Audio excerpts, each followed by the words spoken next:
தவழ்ந்து ஊர்ந்து அப்படின்னு பேசுகிறார். இவர் மறைமுகமாக தாக்கி தவழ்ந்து ஊழ்ந்து போகிற ஆள் நாங்கள் இல்லைன்ட்டு உடனே டிஏடிஎம்கே காரணங்கள்லாம் கத்துறாங்க, இபிஎஸ் கத்துறாரு. கத்தி பிரயோஜனம் பதிலில் சொல்லணும். ஊர்ந்து என்பதை மாற்றி தவழ்ந்துன்னு போட்டிருக்கேன். ஊர்ந்தோ யாராவது குறிக்கிறது என்று சொன்னால் அது திரும்ப பெற்றுக்கொள்கிறோம். நான் யாரையும் குறித்து பேசலை, யதார்த்தமாக இருக்கக்கூடிய வார்த்தை. அது என்ன அன்பார்லிமெண்ட் விடாது, அன்பார்லிமெண்ட் விடாது, குழந்தை தவிர்த்து வருது இல்லையா? உங்களுக்கு ஏதாவது மனசை உறுத்தி வேற யாராவது குறிக்கிறது என்று சொன்னால் அதை அவைக்கு எடுக்கணும். அதை முத்துங்க.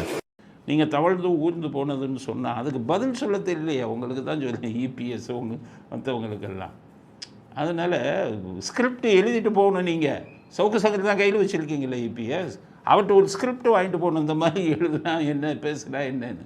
உங்களுக்காக நாங்கள் பேசிக்கிட்டு இருக்கோம்.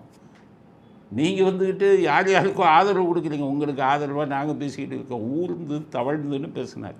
நீங்கள் எப்படி பேசியிருக்கணும்னா அடுத்தவிட வந்தால் பேசுங்க. என்னென்னா நான் ஊர்ந்து தவழ்ந்து போனது உண்மைதான். நீங்கள் என்னமோ யோகியர்கள் மாதிரி பேசுகிறீங்களா?